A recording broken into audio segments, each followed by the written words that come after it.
Welcome to Match of the Day, the first of a weekly series coming to you every Saturday.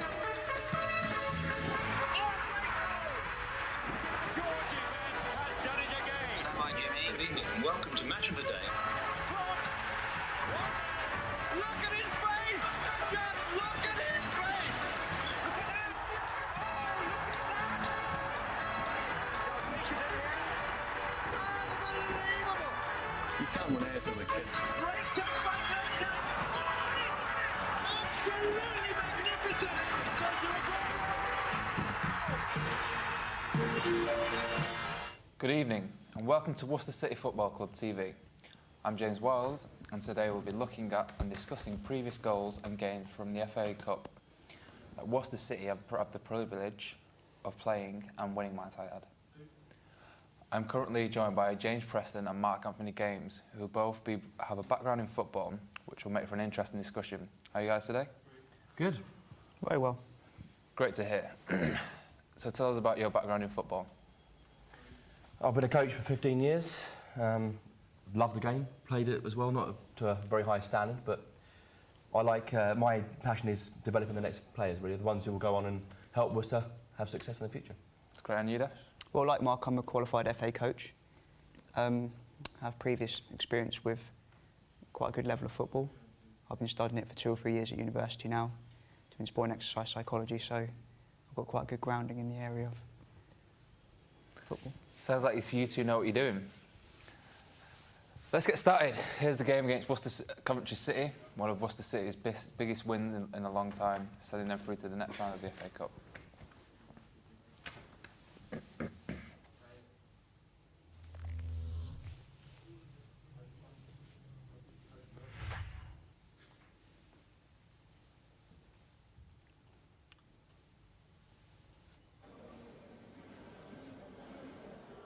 Biggest game in their history.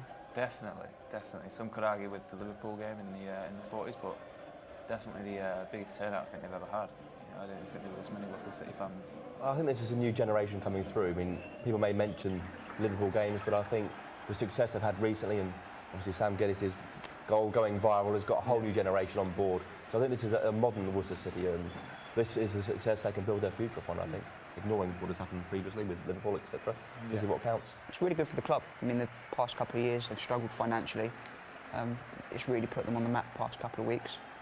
Hopefully they can build from this, get a bit more support for the stadium. It's done good for the community. There's a lot of people I've heard recently talking about the success of the team. I think it's the gate receipts that count, isn't it? You've got to get spectators through the door, paying money, and if they can get enough attention, enough fan base through these games and keep going with the success they've had, then we can get them back home to Worcester as well. Yeah, definitely. And then they should get more people going to the games, I would have thought. Yeah, they've got some talented players. They have got some very talented players. I mean, you've got Sean Geddes, who we've just been talking about with his viral goal. You've got Daniel Enti, who's a great, powerful, fast-paced player. Great right back, sorry. Geddes, I'm just talking about that. Yeah, we'll call that overexcited in the early part of the game, I think, without there. Well, showing intent, that's what you need. Early start to the game, get in their faces.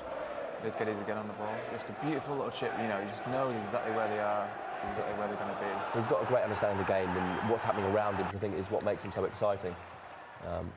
But they've started very strongly, so they're showing their intention, which is to absolutely batter the Coventry defence. Yeah. And it's all about their physicality and the power they've got. You can see the physicality from defending there. Nice, straight run in the penalty area. And lots of men behind the ball as well, which certainly helps. Yeah. And you see Coventry is sitting really deep and almost asking Worcester to come at them. And this is a good example of the strength that Worcester have. You'll see the defender just brushes him aside, gets rid of the attacker. Keepers having a close eye, and they work well together there. It was good defending. Got his body across the player, forced him wide, won the ball. Geddes again, you know, just allowing that time for the defender to come in and the attacker to get a That's really good movement. Drops off the centre back, gets a shot away. The key thing there is how much space they've got. Yeah. Coventry are almost letting them have the ball. I mean, here they're closing them down, but as that ball goes in, you can see there straight away 3 Worcester players coming in, and really that header should have hit the target for me there. Yeah. And that's something that's happened 2 or 3 times already in the game. They need to stop, really. Yeah. This was what set the whole game off, the goalkeeper's reaction. Oh, yeah. in the red card incident. Red card, giving away a penalty. To be Silly fair, mistake, that's but probably what they were looking for. They've started well, put the pressure on and looked for a reaction. And I think it's frustrating the Coventry defence. You know, and the more you frustrate a defender, the more they are going to lash out, and you get the reward for that. And that's probably something they spoke about in the, the pre-match warm-up with what they're going to do. And it's clear that their goal plan really was to actually bulldoze the Coventry defence, get them frustrated, get them angry, and things like that can happen. definitely. And I don't want people to focus on the red card because that didn't change the game. What changed the game was the way Worcester set up, the way Worcester went about the game. It's just unfortunate to concede a penalty, but It was a good play from the winger. a great save from the number one. You see, he was composed, didn't try and guess. But straight away, Worcester City defenders are back. They're getting that ball away. And for me, the keeper did well there because he could have dived. He could have just said, "I'm going to make a guess," but he didn't. He stood up. He watched the ball, and he did well there for me, the keeper. Yeah. And the striker didn't help. Yeah, Wasn't a great penalty. But here again, all over them, the strength Yeah. they've got there. Some referees may have called that a foul, but he's let it go in this game, I think. And going into half-time, I think Matty would be happy with the amount of commitment he's got, Yeah. the physicality. Worcester in command of the game, I think. Well, you can see how Worcester set up. They set up their two banks before. They defended well, disciplined, obviously done their homework, and it's a really good first half. Deserved to go in with the lead. And this is them coming out first before the Coventry City players, you know, ready to attack again. Bit of psychology in there. Yeah. And again, this is another attack. But that's Yeah, something yeah. that happened quite a few times. Yeah. They worked their routines really well. Well, here's a very good point to have a look at when I'm talking about the space. We see as that ball comes in here, we've got three Coventry defenders. And really, they've got nothing to worry about. With two attackers there, each has got a man, they've got their eye on the player. What they're not looking at is we've got 1, 2, 3, and even 4 really get us on the edge of the box there. Their eyes are completely on the ball, and all this space here for them to attack, and there's not a single Coventry player marking or looking at that gap. Number 11 here is looking away. I'm not too sure what defender he's picking up. And here, there's absolutely nobody. So as soon as this ball goes in, it's clear that the defenders really have got the upper hand. That ball is going to be headed away. Yeah. And Geddes knows this, so he just wanders in, keeps his eye on the ball, no defenders near him, simple touch, and a great finish in the corner. And City, Coventry have really got to close those gaps there. Basically saying to Worcester, come at us, come at us. Midfielders not doing their job. Yep. Defenders did theirs, but midfielder didn't track his man and scored a goal. But that was the story of the game. That happened 3 or 4 occasions. They just didn't take their chances. And this, back in the attack, Coventry were. But then again, really good defending. Well, that's the difference that they made, is every single Worcester player just went after the ball. Yeah. Didn't give the attackers any time to think or what to do. And the more you pressurise an attacker, the more likely they're going to make a mistake. Yeah. We saw lots of examples in the game. There's one coming up here in a minute. We'll see him running out there, closing him down, and the attacker's forced to take a shot, and it's easily dealt with by the defence. And that's Good the discipline. difference, really. Comes back to the point Yeah. again. It was really good discipline from the players, which comes from the backroom staff. Yeah, and that should hit the target, really. Yeah. But this comes back to my point about the routines. Worked every time. Every single corner was a different routine. It was very successful. And the first bit of class that Coventry showed was very successful there. If they'd started the game like that, Could have been Yeah, a he different story. just Could have left been the player at the background, yeah. yeah. But again, they've still got that strength. The ball comes in again, and again we've got 1, 2, 3 Worcester players there completely unmarked, and that should have been a better finish there, or at least Yeah. hit the target.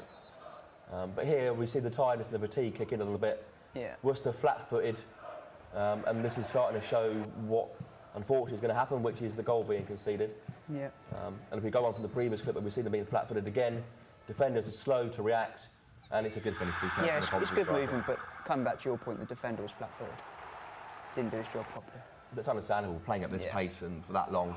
They put Yeah. their heart and soul into the match, and Tiredness there again. tiredness strike again. The legs almost refusing to work. Yeah. But overall, coming back to the defending again, it's really good pressure. It's what you need at this point of the game. Put your heart on the line. And I think that's probably what the Worcester management have said. Is it's about the physicality, lower level. Yeah. They're used to these hard physical matches. The higher in the league, you get a bit more time on the ball to move and think about it. But again, here completely unmarked on the edge, and I think if he wasn't so tired, he would have lifted his head and Yeah. laid a pass there. Didn't make the right decision. Yeah, it's a good save from the keeper there, to be fair. Yeah. But that happened on many occasions. It's like this clip coming up. Done really well, good skill, good composure. He's just held onto the ball a second too late. And it gives the keeper time to settle and to close the gap down. Yeah. Again, that's probably just fatigue. The mind starts to get a little bit tired, and Yeah. that pass should have been seen and laid off a lot earlier. Yeah. And Coventry came on pretty strong at the end of this game here, and they did well to hang on. Yeah. But overall, I think that's a deserved result. They've worked hard, they stayed to their game plan, disciplined.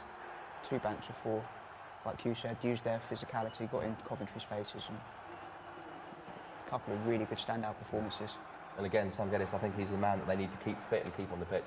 If he gets injured, I'm worried for Worcester. Yeah, because he becomes like a cult figure now for them. That a lot of the play goes through them. Do you think Scunthorpe will do a lot like Worcester had here and make sure they attack Geddes? I think Scunthorpe will need to do the complete opposite of Coventry. You've got to meet that physicality with physicality. If you back off and you back off. The only other way I think that you can potentially combat this style of play is to offer space.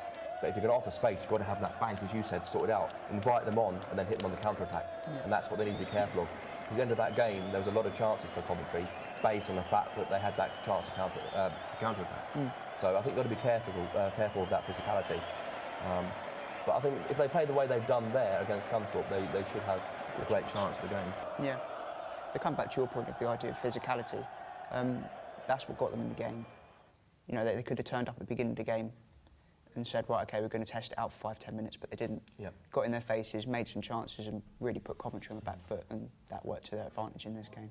A lot of the big FA Cup upsets have come because of that. Having a Waterlooville that took Liverpool right to the line, we're doing exactly the same thing. Premier League players, when they get hit, they go down. Whereas in the lower leagues, that physicality, that power, it's all about the battle for the ball. And big Premier League teams aren't used to that. You know, they're used to having that touch, that time to lay off the passes. In the lower leagues, it's almost a battle as opposed to a football match. And that class divide and that different sort of football is what makes a difference on the pitch. Most definitely. Definitely. Let's move on to another fantastic game, which is the game against Barrow AFC, where Shaw and Geddes scored the amazing goal, which is considering a Rabona. Good goal.